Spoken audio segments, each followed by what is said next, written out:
할렐루야. 우리 하나님의 은혜가 우리 모두에게 충만하게 임하시기를 간절히 기도합니다.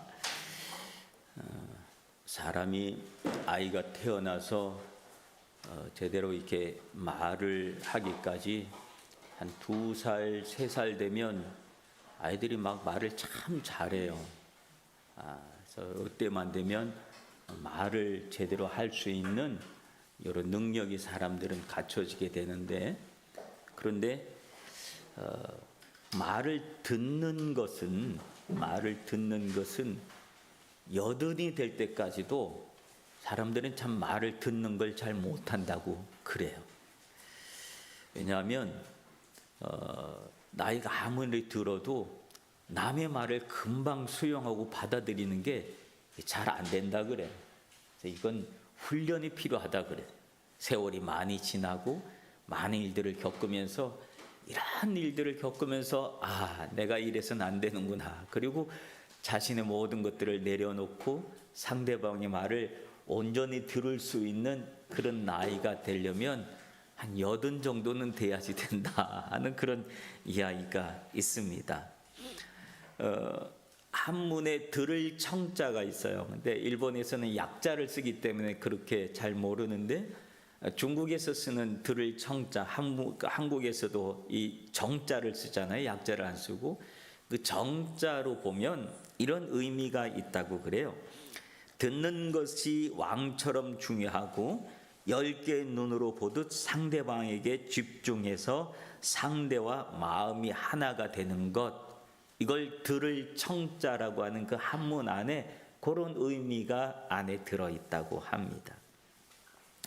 인생에서는 경청하는 것, 이게 참 쉬운 일이 아닌 것 같아요. 그래서 남의 의견을 잘 존중하고 경청해 주는 것이 그게 성공할 수 있는 지름길, 비결이 되어진다라고 하는 말들이 있습니다.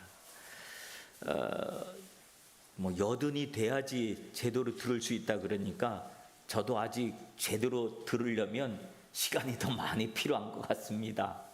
아마 우리 모두가 다 그렇지 않을까 생각을 해줍니다만은, 어쨌든 우리는 들어달라고 때를 쓰는 삶보다 들어주기를 힘쓰는 그런 삶을 추구해야 할 줄로 믿습니다. 상대방의 이야기를 존중해주고 그 이야기를 잘 들어준다고 한다면 행복은 자연스럽게 따라오게 될 줄로 믿습니다. 사람은 입이 하나고 귀가 둘이라고 그러죠. 그래서 이 말은 말하기를 줄이고 듣는 것을 더 많이 해라 라고 하는 그런 의미가 있을 겁니다. 철강왕, 강철왕이라고 불리는 앤드류 카네기라는 사람은 말하기를, 다른 사람의 이야기를 진지하게 들어주는 경청의 태도는 우리가 다른 사람에 나타내 볼 수 있는 최고의 찬사 가운데 하나다라고 그렇게 말을 했다고 합니다. 오늘부터 지난주 수요일부터 시작된 사순절이지만 주일로는 첫 번째 주일 사순절 예배가 되어지는데, 이 사순절 기간 동안에 우리가 하나님의 음성을 듣는데 집중할 수 있는 그런 이 시간이 되었으면 좋겠습니다. 왜냐하면 오늘 이 사순절 기간 동안에 하나님은 중요한 것을 결정하시기 때문에 그래요. 그 중요한 것이 무엇일까요? 당신의 아들 예수 그리스도를 우리를 위해서 십자가 내어주기는 그런 중요한 결정을 하시는 시간이 바로 이 사순절 시간 동안입니다. 근데 하나님의 그 중요한 결정 안에, 그 중심 안에 누가 있을까요? 바로 이 자리에 앉아 있는 저와 여러분을 위해서 하나님은 중요한 결정을 하시는 그런 시간들인 줄로 믿습니다.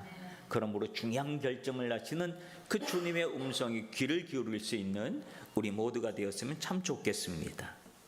오늘 본문에 보면 누구든지 예수를 하나님의 아들이라 시인하면 이라고 하는 말씀이 있습니다.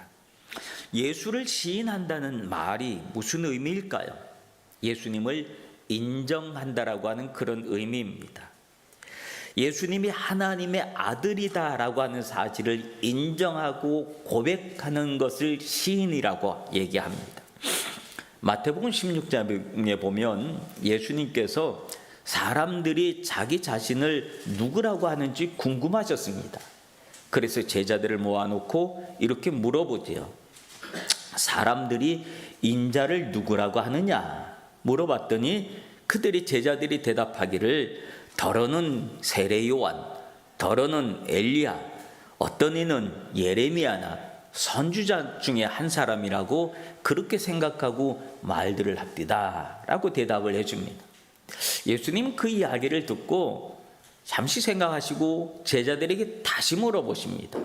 그럼 너희들은 나를 누구라고 생각하느냐? 라고 이렇게 물어보니까 그때 그 베드로가 금방 하는 말이 베드로가 이런 대답을 하지요. 주는 그리스도시요 살아계신 하나님의 아들이십니다 라고 하는 고백을 합니다.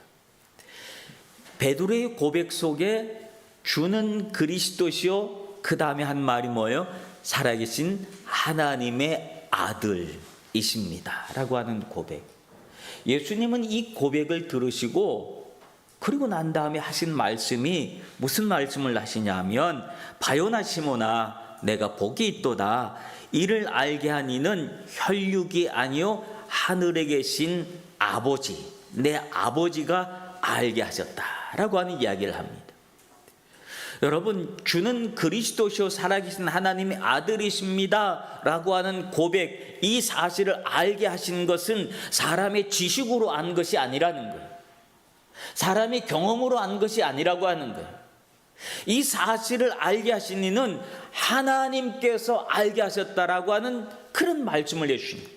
여러분, 우리가 예수님이 하나님의 아들이십니다, 여러분 이 사실을 다 고백하십니까? 대답을 안 하세요.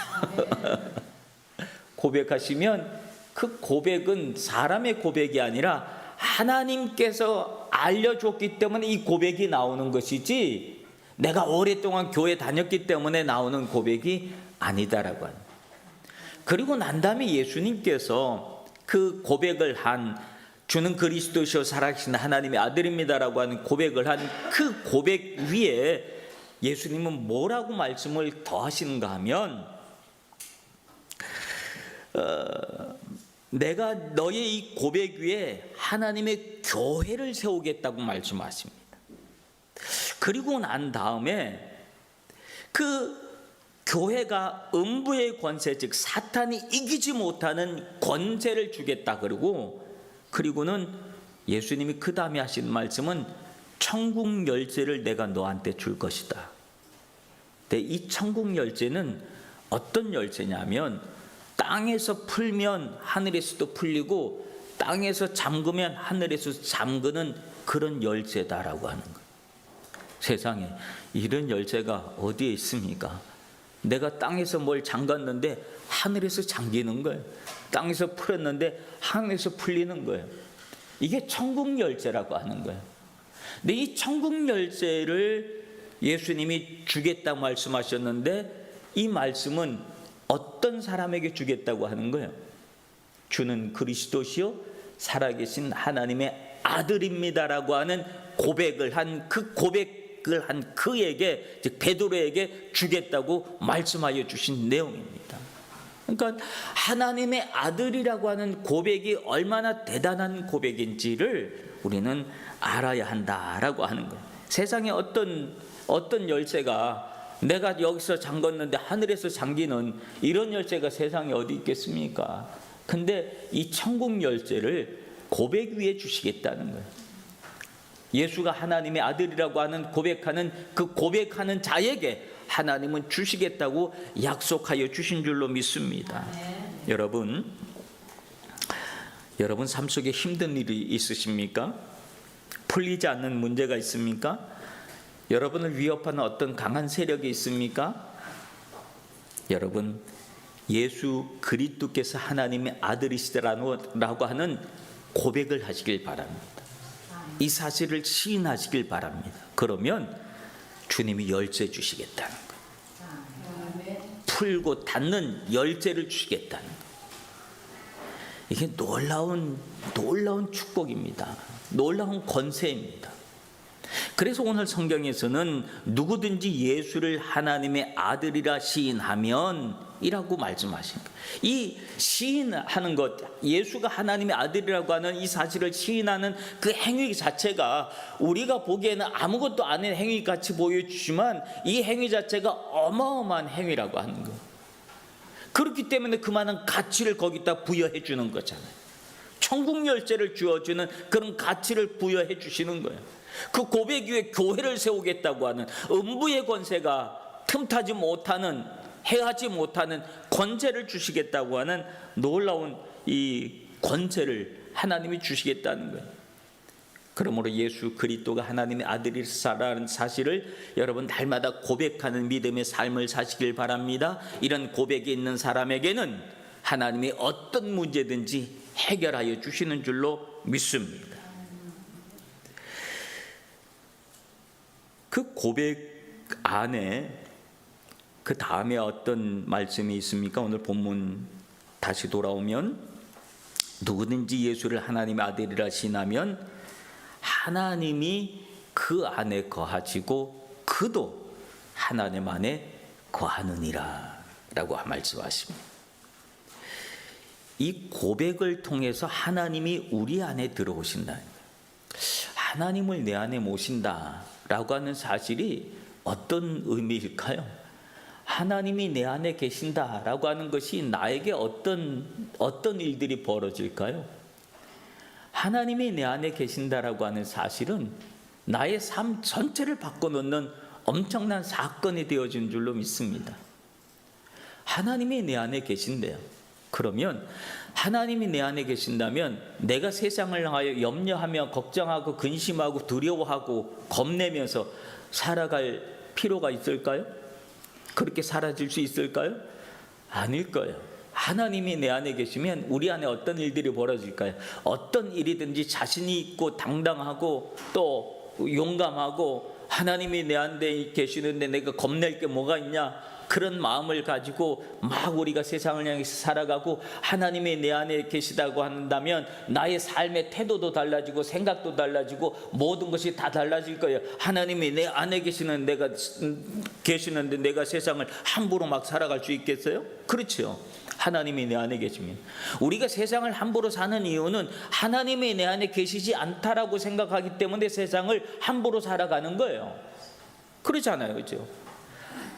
하나님이 하나님하고 나하고 거리가 있다고 생각하고 하나님이 나를 모른다고 생각하면 내가 내 마음대로 막 살아가는 거예요. 근데 하나님이 나를 아시고 그 하나님이 내 안에 계신다고 생각하면 내가 세상을 함부로 안 사라지지요. 그런 겁니다. 근데 그 하나님이 내 안에 계시게 하는 방법이 어떤 방법이라 그랬어요? 예수가 하나님의 아들이라고 하는 사실을 시인하는 그 방법을 통해서, 그 문을 통해서 하나님은 우리 안에 들어와 계시겠다 말씀해 주셨습니다. 이게 놀라운 은혜입니다. 그렇다면 하나님은 무엇 때문에 우리 안에 거하시기를 원하시는 걸까요? 무엇 때문에 하나님은 예수를 하나님의 아들이라고 시인하라고 오늘 성경은 말씀하고 있는 걸까요? 그것은 하나님이 우리를 사랑하시기 때문에 그렇습니다. 오늘 16절에 보면 하나님이 우리를 사랑하시는 사랑을 우리가 알고 믿었으니 하나님은 사랑이시니라 라고 합니다. 하나님이 우리를 사랑하신다고 합니다. 무엇 때문에 하나님이 우리를 사랑하십니까? 무엇 때문에 나 같은 존재를 하나님이 사랑하실까요? 과연 나는 하나님의 사랑을 받을 만한 존재인가요? 지난주 아침 뉴스를 보다가 끔찍한 뉴스를 봤어요. 어떤 젊은 부부가 4살 난 자기 딸 아이를 약물 중독으로 사망시킨 일들이 생겨났어요. 막 화면에 나오면서 그 엄마가 얘기하는데 아노크 가와이쿠나이, 자기가 난 딸인데 아노크 가와이쿠나이까라, 그 애가 이쁘지 않다고 아이를 그렇게 만든 거예요. 전 그 얘기를 보면서 아침 뉴스로 보면서 너무 놀라고 너무 충격적이었어요. 어쩌면 엄마가 저렇게 얘기할 수 있나? 저렇게 얘기하는 시대가 됐고 세상이 점점 그렇게 되어져 가는구나. 그런 생각이 들더라고요. 이쁘지 않다고 그 아이를 며칠 동안 보육원에 그냥 방치해 놓기도 하고, 이쁘지 않다고 그 아이만 떼놓고 다른 아이하고 같이 며칠 동안 놀러도 갔다 오고 그랬다는 거예요. 이런 놀라운 일들이 앞으로 더 놀라운 일들로 우리에게 들릴 거예요. 왜? 세상은 점점 좋은 세상, 선해진 세상으로 가는 게 아니라 세상은 점점 어떻게 가고 있기 때문에 말죄를 향해서, 죄악을 향해서 더욱더 가까이 가기 때문에 이거보다 더한 소식들을 아마 우리가 살아가면서 또 보게 될 그런 일들이 있을 거예요. 이런 세상을 살아가면서 과연 나는 하나님의 사랑을 받을 수 있을 자격이 있나? 그런 생각을 하게도 됩니다.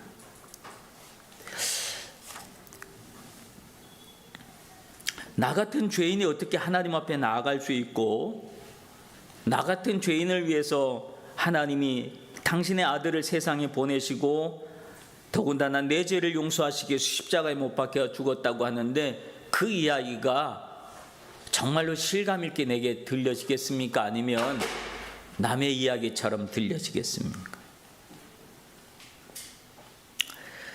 그런데 여러분, 하나님은 우리가 어떤 모습을 하고 있어도, 어떤 죄악 속을 살고 있어도, 어떤 실수와 잘못 속에 헤매고 있어도 나의 모습과 전혀 상관없이 하나님은 우리를 사랑하십니다. 왜냐하면 분명한 이유가 있기 때문에 그렇습니다. 그 이유는 하나님이 나를 만드셨기 때문에 그렇습니다. 시편 139편 13절에 보면 주께서 내 내장을 지으시며 나의 모태에서 나를 만드셨나이다. 나를 만드셨다고 합니다. 그리고 계속해서 16절에는 내 형질이 이루어지기 전에 주의 눈이 보셨으며 나를 위하여 정한 날이 하루도 되기 전에 주의 책에 다 기록되었나이다 라고 고백을 합니다. 하나님이 나를 만드신 것이 분명하다고 하는 거예요. 내 부모가 나를 낳은 것 같지만 그렇지 않다는 거예요.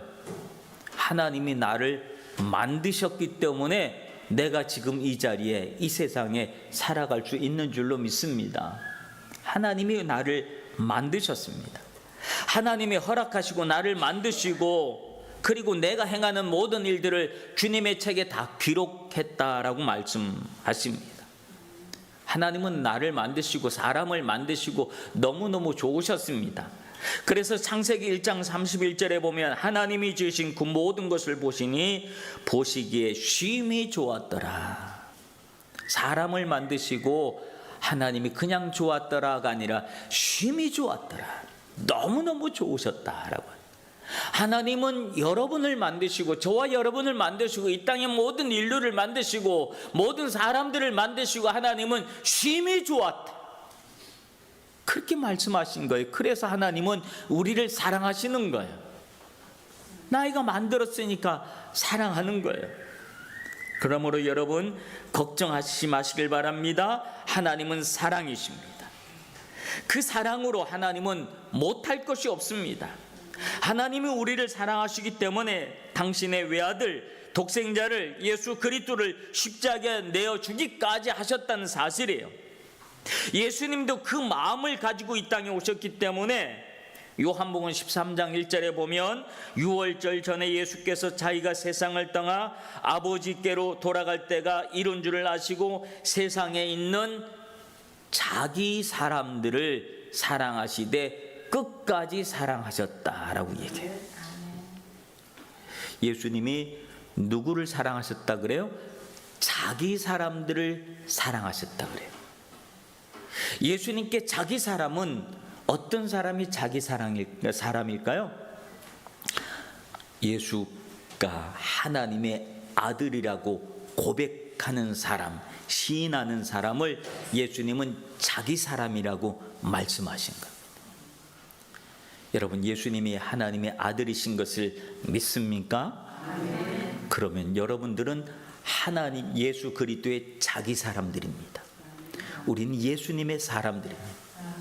여러분, 자기 사람이라고 하는 말이 얼마나 듣기가 좋은 말이냐, 얼마나 위로가 되고 힘이 되어지는 말이야. 예수님이 우리를 향해서 넌 내 사람이야, 너는 내 사람이야, 이렇게 말씀하셨다는 거예요. 여러분, 너는 내 사람이야 라고 하는 말은 내가 너를 위해서 모든 걸 다 해줄 수 있어 라고 하는 말이 그 안에 들어있는 거예요. 내가 너를 위해서 주지 못할 것은 아무것도 없어 라고 하는 것이죠. 내가 너를 위해서 나는 뭐든지 다 해줄 수 있어 라고 하는 말이 자기 사람 안에 포함되어 있는 의미인 줄로 믿습니다. 남의 사람, 자기 사람 있잖아요, 그렇죠? 남의 사람한테는 안 해줘. 그러나 자기 사람한테는 다 주는 거예요. 예수님이 우리를 향해서 너는 내 사람이야, 내가 너를 사랑할 거야, 세상 끝날까지 내가 너를 사랑할 거야, 주님은 그렇게 말씀하여 주신 줄로 믿습니다. 그래서 자기 사람된 우리를 위하여 자신의 목숨까지도 다 내어주신 줄로 믿습니다. 그렇다고 생각한다면 나는 예수님의 사람이야, 그 생각하면 오늘 우리는 마음이 든든해지지 않겠습니까? 든든한 백이 생길 것 같은 그런 느낌이 들지 않습니까? 예수님께 여러분들은 자기 사람, 즉 예수님의 사람인 줄로 믿습니다.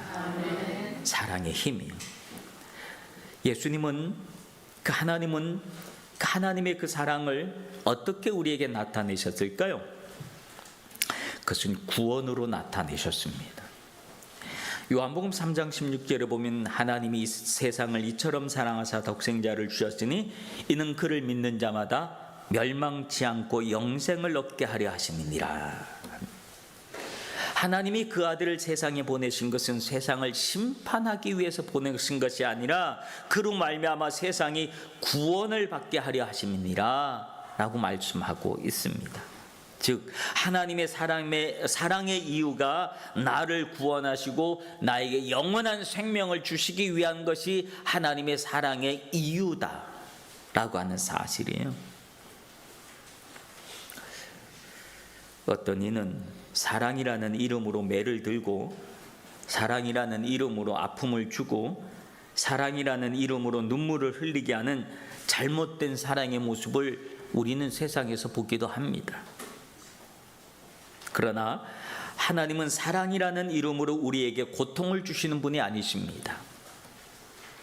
하나님은 그 사랑이라는 이름으로 우리를 구원하시고 우리에게 생명을 주시는 분이신 줄로 믿습니다. 그 사랑이라는 이름으로 당신의 아들을 내어주고, 사랑이라는 이름으로 우리를 끌어안아 주시고, 사랑이라는 이름으로 우리를 용서해 주시고, 사랑이라는 이름으로 우리에게 힘을 주시고 용기를 주시는 줄로 믿습니다. 그리고 그 사랑이라는 이름으로 우리를 향하여 오래 참으시는 그분이신 줄로 믿습니다. 마치 집 나간 아이를 기다리는 아버지의 마음처럼 하나님은 사랑이라는 이름으로 오랜 인내를 가지고 계신다는 사실을 기억하시기를 바랍니다. 이사야서 30장 18절에 보면 그러나 여호와께서 기다리시나니 이는 너희에게 은혜를 베풀려 하시며 일어나시리니 이는 너희를 긍휼히 여기려 하심이라. 이것이 하나님이 사랑이라는 이름으로 우리에게 베풀어 주시는 은혜들인 줄로 믿습니다. 그러므로 사랑받은 우리의 삶은 우리가 어떻게 해야 할까요? 하나님의 그 사랑을 받은 우리의 삶이 그저 하나님의 사랑은 사랑이고 나는 여전히 내가 하던 일, 내가 하고 싶은 일, 내 욕심, 그리고 내 성공, 내 목표만 향해서 여전히 그냥 달려가면 될까요? 아니지요. 우리가 사랑이라는 하나님의 사랑을 인식하고 하나님의 그 사랑을 받았다고 한다면 나의 삶의 가치관도 변해야 될 것이고, 나의 삶의 방향도 변해야 될 것이고, 내가 세상을 살아가는 방법도 변해야 될 것이고, 그 받은 사랑을 하나님께 돌려드리며 또 하나님의 그 사랑을 나의 이웃에게 나눠줄 수 있는 것이 사랑받은 성도의 삶이 되어지는 줄로 믿습니다. 사랑하는 성도 여러분, 사순절이라고 하는 절기를 살아가면서 우리는 하나님의 사랑을 다시 한번 기억하고 묵상해 보시길 바랍니다. 사랑받을 아무런 자격도 없지만 하나님은 우리를 무조건 사랑하여 주셨습니다. 그 이유는 하나님이 나를 만드셨기 때문에 그렇습니다. 그러나 우리가 하나님의 피조물로 이 세상에 태어났지만 그 사실을 알지 못하고 내 마음대로 나 하고 싶은 대로만 살아온 내 삶의 모습이었지만, 그럼에도 불구하고 하나님은 여전히 나를 포기하지 아니하시고 나의 모든 죄악을 담당하시기 위해서 당신의 아들을 이 땅에 보내주셨습니다.